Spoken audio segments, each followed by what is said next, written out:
Well, good morning, everyone. Uh, give you the big picture. We are going to be doing two sections, and that's us. We've got Stokes' theorem, which has two versions of it, and that's going to take place today and tomorrow.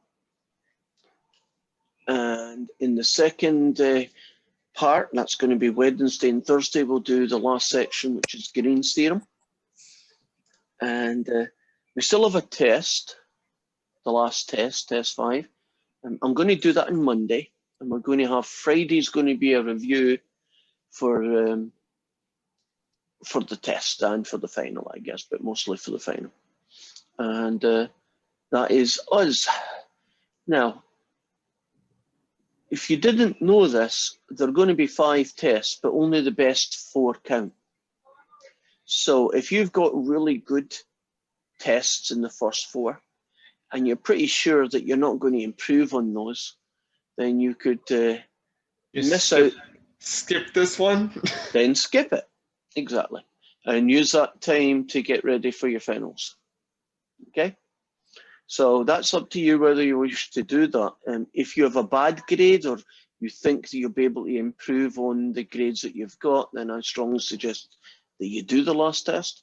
But if you don't have an issue, like, all your tests are 90 something, so you're pretty sure the next one's just going to be the same score, then it probably won't make any difference to your grade. So you may choose in that situation not to bother. But that's going to be your decision, right? Whether or not you turn up for the last one. And that's Monday, that's it. Because then I won't see you until the final. And that'll be the last thing we'll be doing. The final's on Thursday, right? Oh, I cannot remember. It should be. I'm certain it's on the syllabus somewhere, isn't it? If you go hunting for it, I'll try and look it up another day, and I'll definitely tell you for sure. Could be Thursday, I don't know. Next week sometime, that's for certain. Okay, let's look at Stokes' theorem, at least version 1. Tomorrow we'll do version 2. So version 1 is covered by the first 7 questions. Version 2 is covered by the last, whatever it is, 5 or 7 questions. And what this allows us to do, I'm going to go in here and pause everyone. Mute everyone, I should say. What this is going to allow us to do is, oops, darn it, windows everywhere. Let's get back in. Is it's going to allow us to get this fella here. And it's saying, look, this guy here can be found by finding this fella here. So does anybody remember what a curl.ds is called?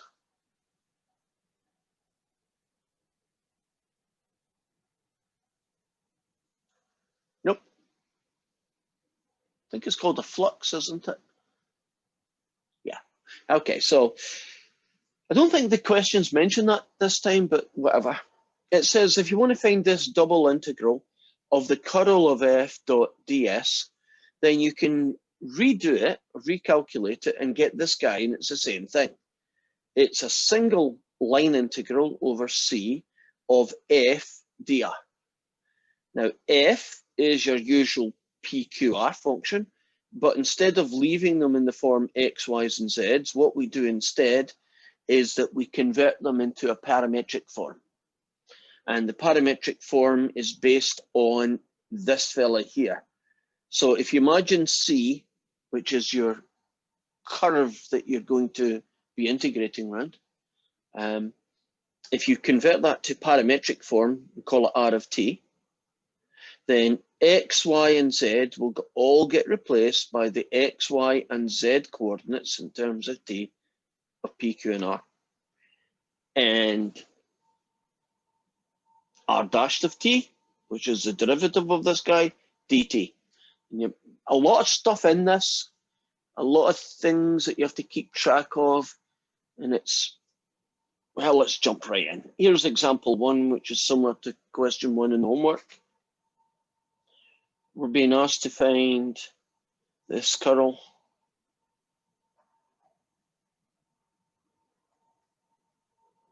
And what we are being told, we're being told what f is,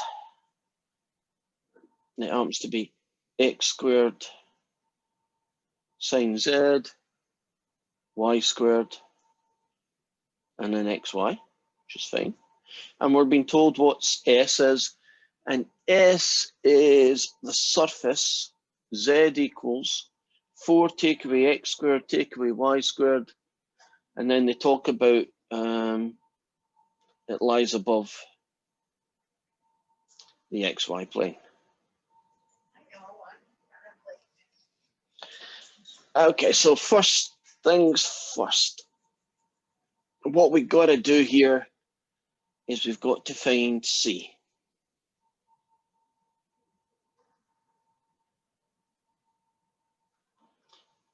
And C is going to be what this surface looks like when it hits the xy plane. Oh, got another person coming in. So what does this guy look like when he hits the xy plane? Well, isn't that Z just going to be 0? And so the curve's going to be this fella, right? And this fella is that guy. Well, so basically, aren't you doing a circle with radius 2? And you're going to use that as your curve. Now, this curve, this circle in the xy plane, has to be turned into its parametric form. Now, the x coordinate, the y coordinate, and the z coordinate. The z coordinate's easy, it's 0. The x and y coordinate have to be the parametric version of this. Can anybody remember how you turn circles into parametric? Because that's the skill that we need here. X is 2 cosine t, y is 2 sine t. And you're going to be doing a lot of these circle things, right? In this case, I think it's pretty obvious, but just so that we don't forget, won't t go from 0 to 2 pi if it was the whole thing? I guess you could get a question where it was only the top half or the bottom half or whatever, and you could adjust the angle. Everything cool so far? So we're not going to turn this into a polar form. Have you noticed that it's a slightly different thing? We're doing it parametric, right? Everything in terms of t. Now, the formula for calculating this line integral is to convert it into this, right? And this fella here involves us taking our space curve, which I'm now going to write down in the way you would probably write it in Calc 3, right? I'm going to differentiate this guy, which is what this fella is. And this guy gets me negative 2 sine t, 2 cosine t, and 0. I'm also going to take f, which in this case is that guy there, right? You see these fellows up here? Bump, bump, bump. It's a bit like that's my P, right? That's my Q, and that's my R. And I'm going to convert them essentially into T's. So let's see what we get. X squared sine Z. X squared is this guy, right? And sine is 0. So it's going to be 2 cosine t squared, sine is 0. The second guy is y squared, which is this fella. And the third one is xy, and xy is this guy times this guy.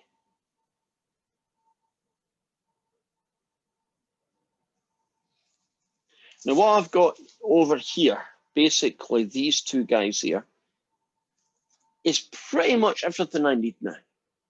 So to get this fella, oops, that's an S.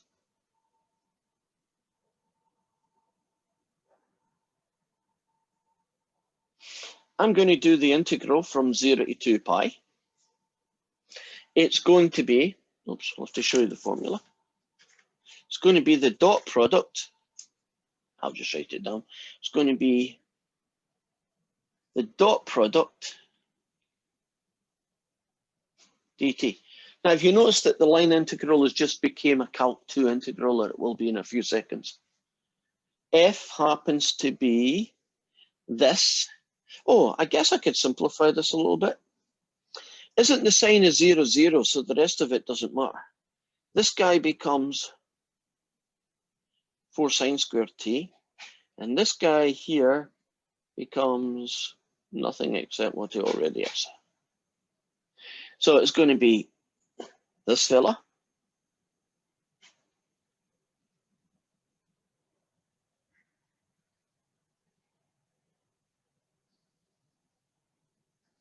Dot product with this guy. And of course, I didn't leave myself enough room.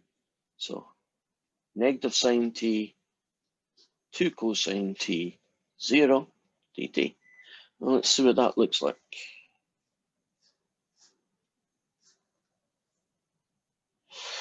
That times that gets you 0.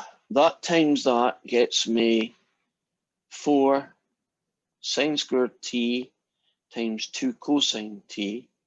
And that guy times that guy gets me 0 dt.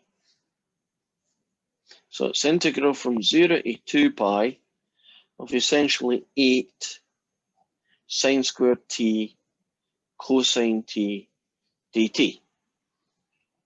Are you happy about where all the bits that we just did come from?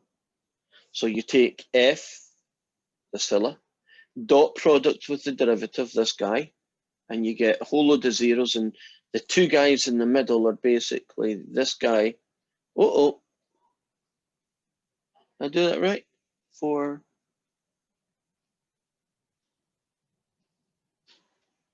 Where's that? Yeah. Okay. I'm just checking my calculations. We get this guy. This guy is Calc 2. So I'm going to dot this. Does anybody know what would be a good strategy for integrating this Calc 2 strategy?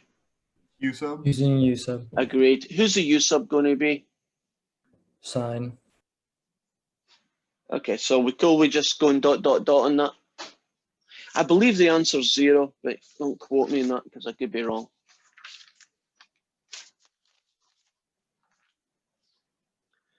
Let's look at our next example then. It's going to be like question 2. Usual, find this fella.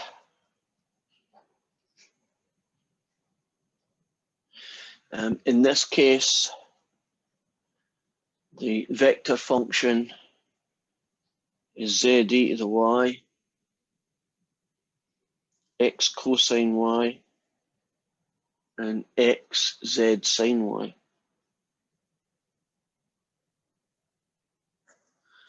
And the surface that we're meant to be doing that double integral is a hemisphere.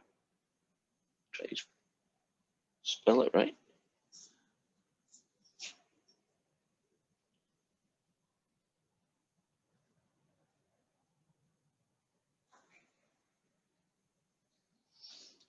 And it's orientated in the positive y-axis.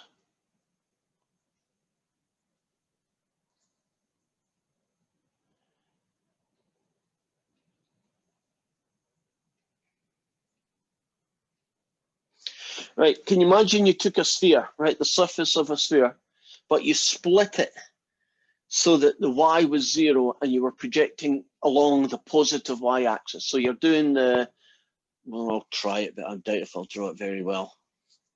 Can you imagine the half the sphere going this way? It's so hard to draw in 2D, isn't it? But you get the gist of it. If I beveled it slightly off center, can you imagine that being the y-axis? Does that help or make it even weirder looking? The key to this is we need to know the C guy, right? The curve that represents what does this surface look like. Now, normally we're used to projecting surfaces onto the XY plane, the floor. But you can see in this situation, we're not going to project it onto the XY plane because isn't the C actually a circle in the XZ plane.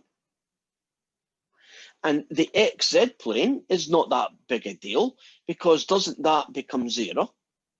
And what does the circle look like? It just looks like that guy. So to get C, we just need to find out, what does the surface look like when it's projected onto, in this particular case, right, the XZ plane. Now, parametric.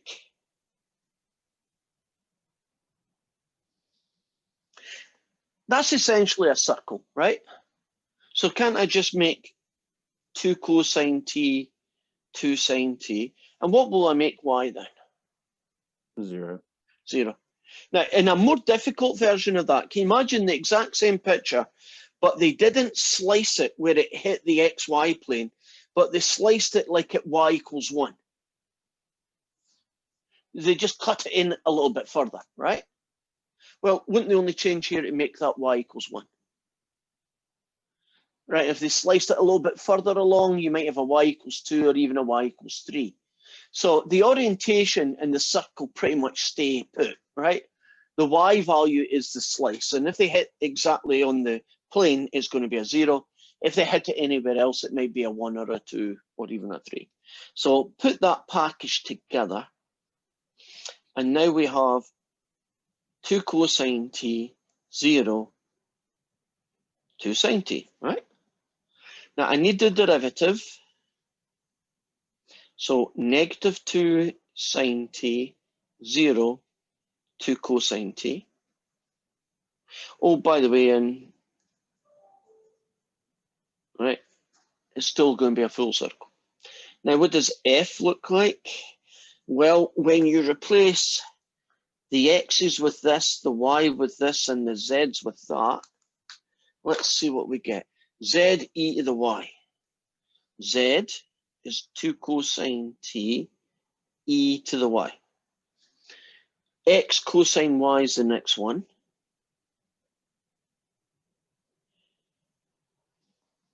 And z is what? 2 cosine t's. Let me check that. Is it a z cosine t or a 2 cosine t? It's an xz. Okay, so x is this guy. Z is this guy. And it's a sine of y. Let's tidy this up. That's 1, so you get 2 cosine t's. That's 1, so you get negative 2 sine t's. And that's 0, so you just get big fat 0. So the two guys that we are interested in using are going to be those two guys, right? Those are the two that we're going to do our dot product. Wait, so when we put together our new f, we use the parametric, we use the derivative parametric? Oh, shooting space. No, you don't. My brain was somewhere else. We always use the original, not these guys. Okay, how's that going to change things? That's going to make things... Oh, that's great. Kinda.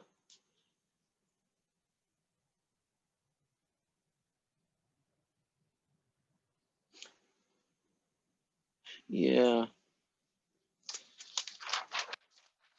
You pretend I never did that, and I will do it again because it's too hard to fix. There's too much going on. I mean, everything I did would have been correct if I'd used the correct R instead of using R dashed, right? So, no, wait a minute. I can keep up to here, right? That was fine. Now, the F I should have been using is these fellas. So here we go again. Z e to the y.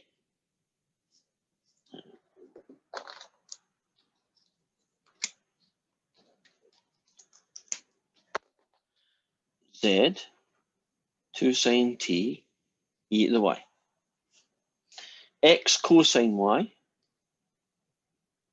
that's x, cosine of y, okay. And xz sine y becomes 2 cosine t times 2 sine t sine of 0.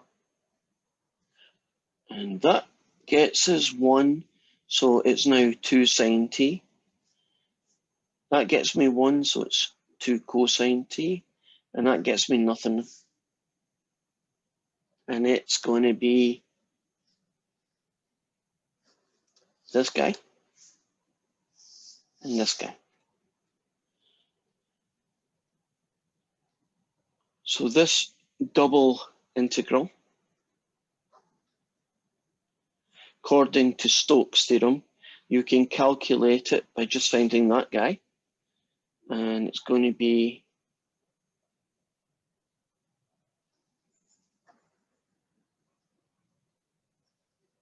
we have all the pieces, 0 to 2 pi. That guy here,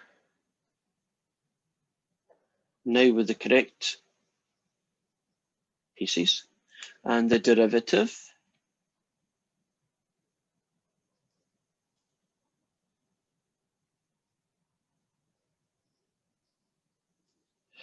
and that's going to be the integral from 0 to 2 pi. Let's see what we get. That guy times that guy is -4 sine squared t. That guy times that guy is 0, and that guy times that guy is 0. So basically, that's the only piece that you need to worry about. Right, the other two combinations were both zeros. Right, that again, because all of them are going to end up looking like that. Isn't that a Calc 2 question? Mr. Robertson, can you show the previous that paper? Like, I'm just wondering where you got it incorrect. I got it incorrect because what I did is that when I was creating the wrong f, I was using the x, y, and z from the derivative and not from the original space curve. So that's what I did wrong.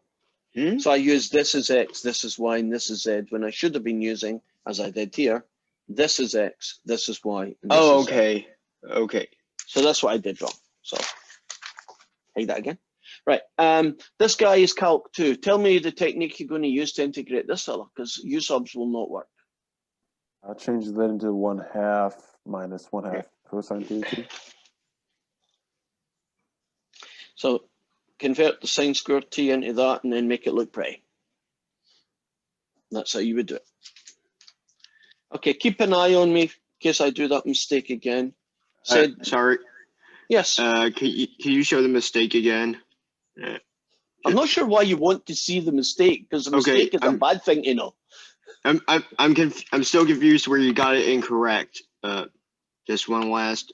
Well, when I was doing the question, I used that for x, that for y, and that's for z. And I should have used, right? Now, there's a difference. The sines and cosines are switched. That's a major difference. I get it now. Right. Now, if by sheer coincidence it ended up being the same answer, that's just luck and not a technique that you should try.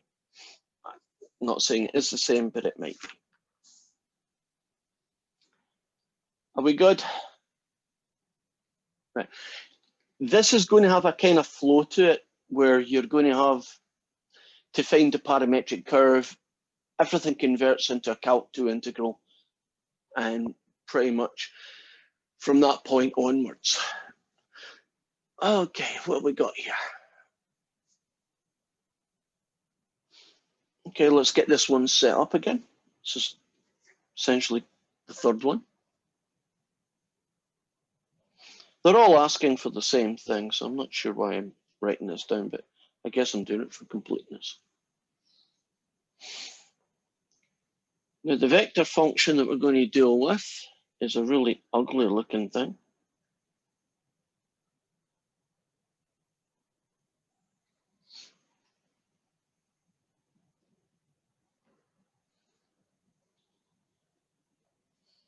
That is not pretty. Ooh. And what does S look like? Well, S is the surface described by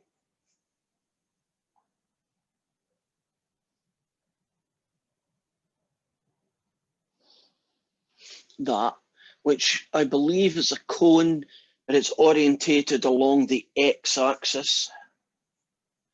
So can you imagine a cone this way? Forget it, I can't draw it. Right, it is a cone, but can you imagine the x-axis being the way the cone is pointing? Right, does that make sense?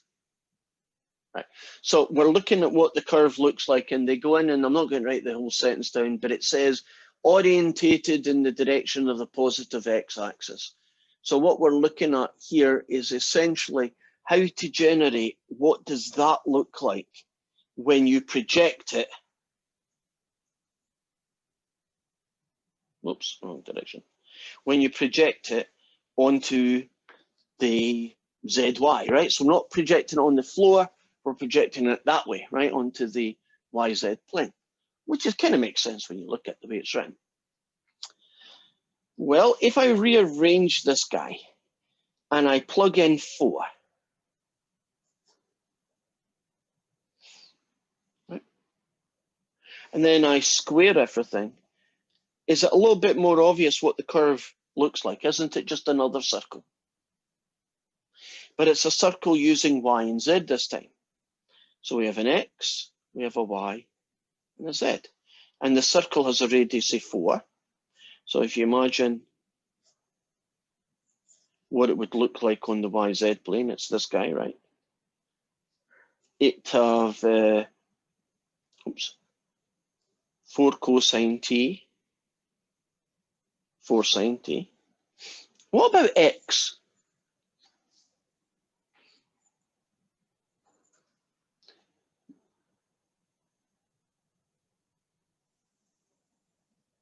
Would that be 0 or 4? 4. If you just said 0, it would be projected right onto the plane, but they've cut it at 0 and then they cut it at 4. So the curve we're looking at is the curve at 4.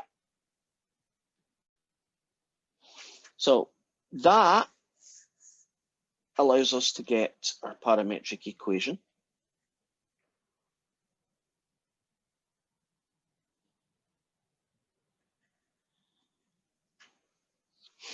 Its derivative, which we need for our calculation,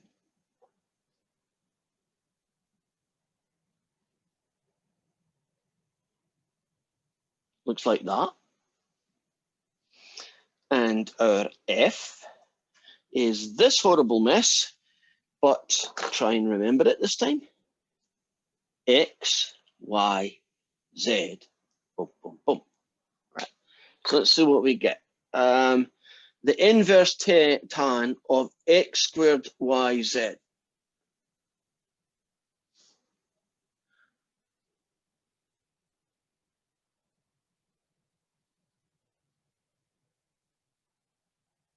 Oh, God in Himmel. Okay, it is what it is.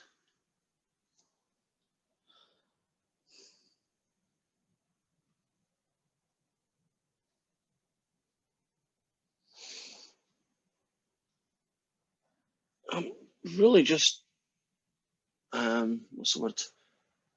Worried. Okay, so it's the inverse tan of x squared yz, which is going to be that guy times that guy times that guy.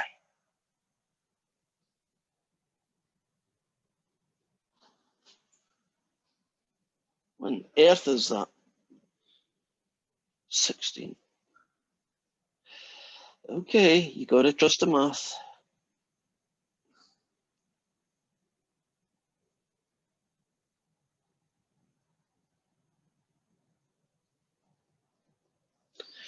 Would you agree that is ridiculously ugly? Right, I'm going to pause a second. It's right. I would have talked myself out of that. just by looking at it, I would have said, I've screwed up. Did I do that R dash when I should have done the R? That is actually the number they expect us to use. This is going to end weird. This is, well, we'll see. Let's trust the math. Just see why that might not be such a bad idea. I get a sneaking suspicion. I think I know what's going to happen. Won't that kill it? So it ain't as bad as I thought it was going to be. Okay, you put the other guys in, x squared y, which is that guy times that guy. I think that's 64. Yes, it is 64 cosine t's. And x squared y squared is that squared and that squared. 256 sine t's. Okay, so the two guys that are going to be important now. That should be sine squared t. Thank you. Welcome. Are going to be these two guys, right? So we're going to do the integral from 0 to 2 pi of this fella, which is basically f, dot product r dot t dt. So dot product, ugly mess, what I'm not going to write, 64 cosines, 256 sine squareds. And the good news is that that times that ugly mess gets you a big fat 0. And this times this gets you negative 256 sine t cosine t's. And this times this gets you 1024 sine squared t cosine t's dt's.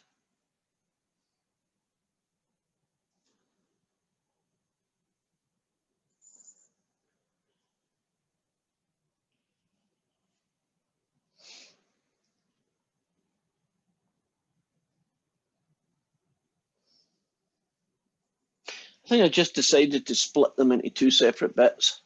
Would you agree it's a calc 2? Whoops, be a dt. U sub. Agreed.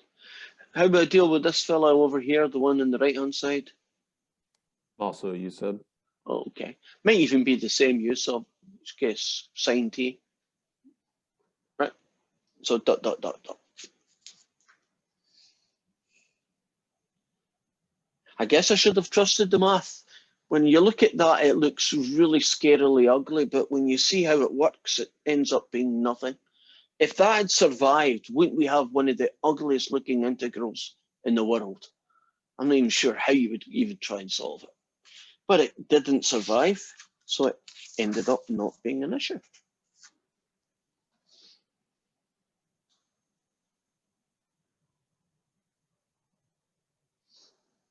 Okay.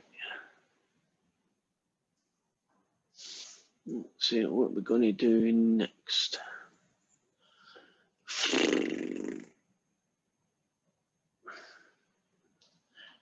Checking time. Would it be a good time to do a roll? Yeah, why don't you do that? Everyone say hi to get your attendance. I've got 4 questions to do and I'm looking at the time. I probably don't have time to do 2 of them. It's really a case of which 2 do I want to do. I want to pick the ones that have got more interesting things going on.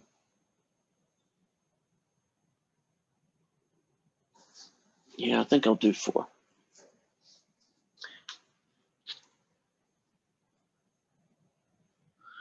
But I think maybe I can get more than that. Yeah, I'll get an idea.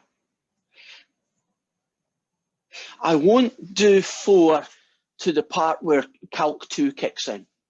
I'll do 4 up to where we know what F and R dash T is, right? I think at that point you could figure it out. So that way I might get another one in. Okay, here is the guy like all the others. The vector function is very unremarkable. It's just an x squared, z squared, a y squared, z squared, and an xyz. The surface S is a parabola meeting up with a cylinder.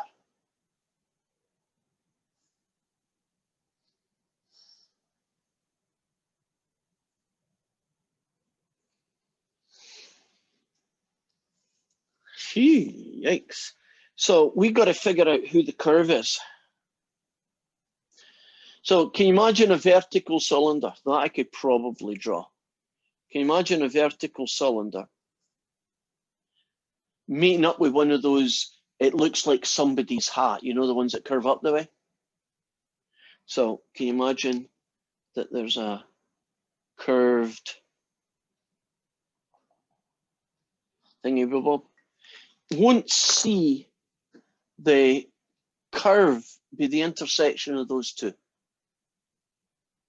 So when this thing meets up with this thing, right, when the cylinder goes up, cuts into the parabola, can you see the shape is going to be the intersection of those two, the shape of the C? So if I want to make these equal, basically, can't I just replace this guy with 16?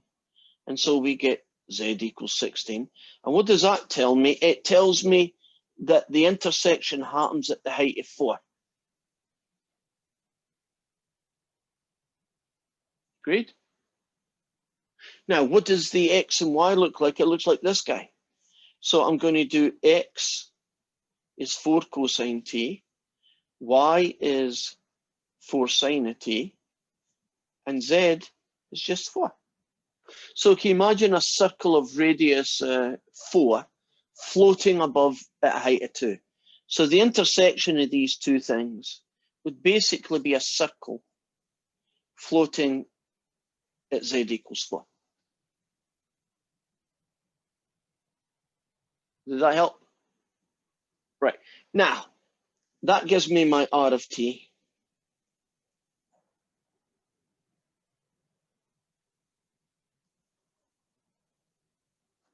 Which means I can now get my derivative.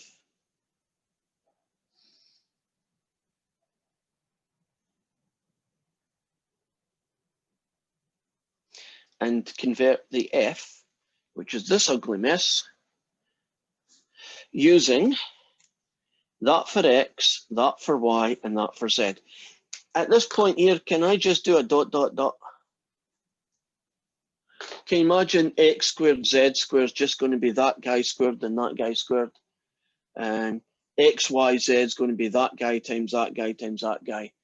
And you just have one big horrible mess of sines and sine cubes and cosines and whatever. And you stick them together as a dot product and you'll have a Calc 2 integral. Okay, let's move on. That one's fine, I don't need that one.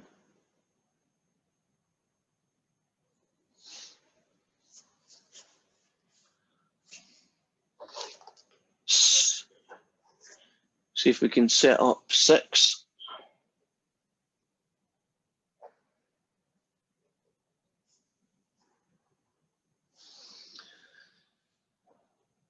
Our vector function, x squared y cubed, sine of x, y, z, and then an x, y, z. Interesting. And what does surface S look like? It's evidently, it's a cone. And it's the cone between y equals 0 and y equals 2. Now, can you see the orientation of this cone? Isn't it going to go in the direction of the y-axis? Right. And when you think about this, the important number is z equals 2,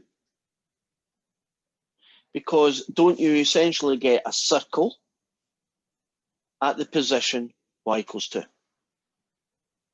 So the curve C is a circle with radius 2 with a y value of 2. So x is going to be 2 cosine, and y is going to be 2 sine. So our space curve, 2 cosine 2 sine t. Its derivative is -2 sine t 0 2 cosine t's. And if, well, I'm going to use that for x, that for y, and that for z. F is going to be x squared y cubed. X squared y cubed, that's 8, 4, that's 32 cosines, I believe. The sine of x, y, z is the next one. The sine of that times that times that is 8 sine t cosine t. And x, y, z is also 8 sine t cosine t. So we put them all together.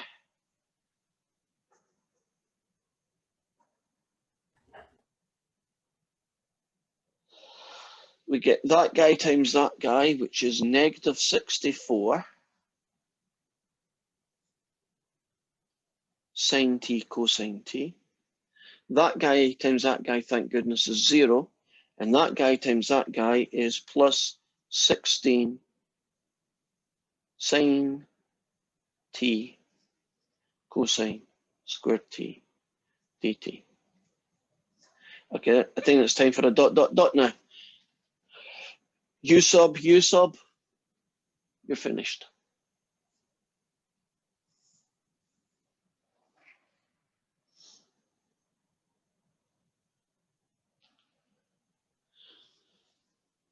A little bit quick there, but are we good? You still with me? Right, so there's only one last one, so I did actually get to do a little bit of each, although you'll have your own versions. This is the last one.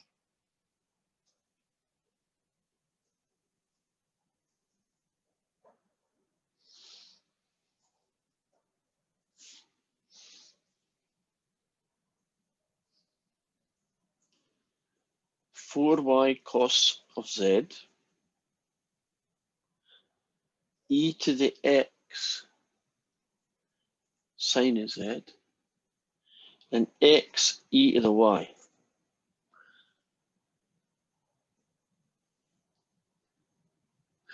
Interesting. The surface is x squared plus y squared plus z squared equals 25. Z is greater than or equal to 0.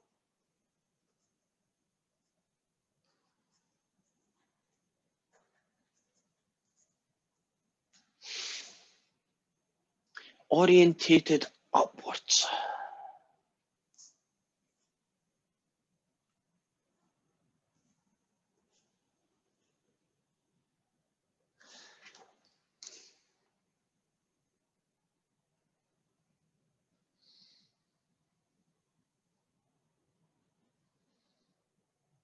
Isn't it half a circle, hemisphere? And it's on the floor going that way. What's the radius of this circle? Well, this 5. 5. So on the ground, won't you just get the curve in the xy plane? So to finish with, we got a relatively nice one. It's going to be r cosine t. Oops, not r, because we know it's 5. So 5 cosine t, 5 sine t. I need a z here. Where is the curve? At what z is this curve happening? It should be at 0. It is.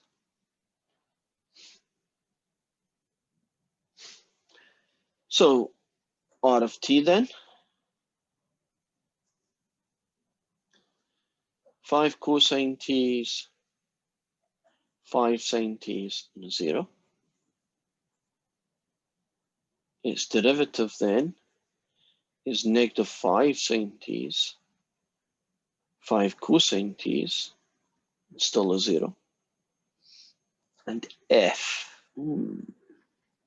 4y cosine, let's put the labels on them. That's x, that's y, that's z. 4y cosine z becomes 4 of these guys cosine of nothing. So 4 of these guys cosine of 0. E to the x sine y becomes e to the x sine of this guy. And the last guy is x e to the y. X e to the y is 5 cosine t's e to the 0. Let's see if we're getting anything. Professor, Yes. did you mean sine of z?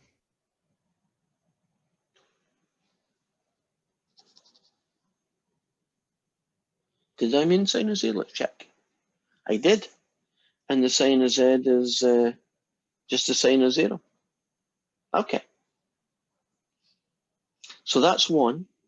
So 20 sine t. That makes that much nicer, actually, to see sine of 0 is 0, so it just kills that term off.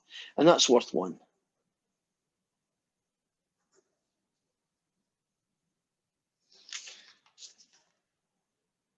So to get the flux,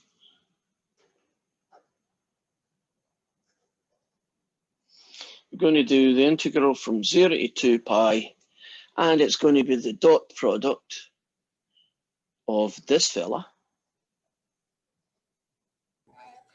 Wait, Professor, hold on. Yeah. Can you go back to your F? The one, this one here, this 5 cosine e to the 0. It's Yeah. e to the y, so it'd be 5 cosine t e to the 5 sine t. Or That's the second one here. no, the third one, the third. Oh, this one here. Yeah, So this one should be, oh, e to the y. Ah, yeah, well cut. Right. So this guy here is going to be an extra e 5 to sine t on it. Okay. So what's that going to get me? It's going to get me this guy times this guy. Sorry. F, which is this guy. Okay. So 5 cosine t e to the 5 sine t dot product with this guy, and this guy. And if luck would have it, don't you have these two get you negative 100 sine square t, but won't this guy times this guy get you nothing, and this guy times this guy get you nothing?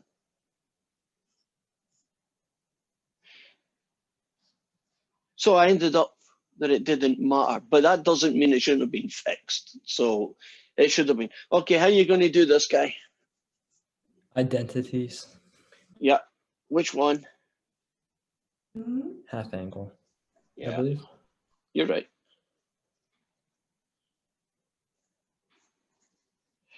So it's going to be the integral of 0 to 2 pi. Oh, negative 50. Just stick it out there. It's in the way anyway. Right, dot, dot, dot. It's finished. There is a kind of theme here. Have you noticed that one of the themes is that the curve C ends up being a circle of some orientation, but not always on the floor? Couldn't it be a circle on the XY vertical or the YZ plane? You know, they orientate it differently. But apart from that, a circle. And don't you pretty much end up with the end with a single integral that's a calc 2? And most of the time 0 to 2 pi, if not all of them. And then it's got u subs or identities to fix it. And also, really ugly guys tend to disappear because they almost always get multiplied by zeros, don't they? It seems to be a theme anyway. We are done. Any questions? So what's tomorrow going to be like? Well, if we've already went version 1, that kind of implies that there's a version 2, doesn't it? Anybody want to have a guess at what version 2 is?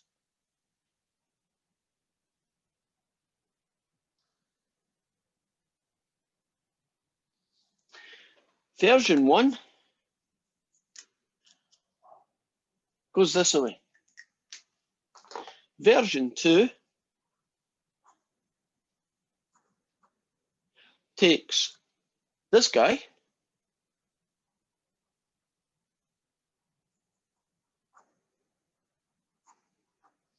turns them into that.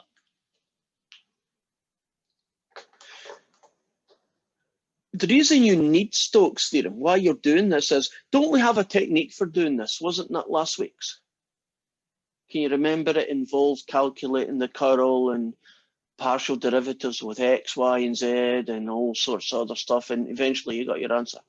Can you imagine that there are going to be some algebraic circumstances where this is so darn ugly that you don't want to do it? So you convert it into this fella in parametric, and that's what we've been doing. And the answer ends up being a Calc 2 question, which typically is a lot easier to do, isn't it, than weird double integrals where the surfaces might not be very nice. And therefore, the projection D could be very difficult to figure out. So that's it. It's just an algebraic convenience that sometimes to get the flux, it's easier to get a line integral. Sometimes the line integral is very ugly and hard to do. Yet when you turn it into this fella can be quite nice. So that's basically what Stokes' theorem allows us to do. It allows us to find line integrals or surface integrals in a different way. You want a surface integral? Sometimes you turn it into a line integral and get the answer. You want an ugly line integral? Well, you can turn it into a surface integral that's got the same value, but is easier to do. And that is it. I will see you all tomorrow. Have fun. Have a, yeah, thank you. I'll hang about. Anybody got any questions? Apart from that, we are out of here.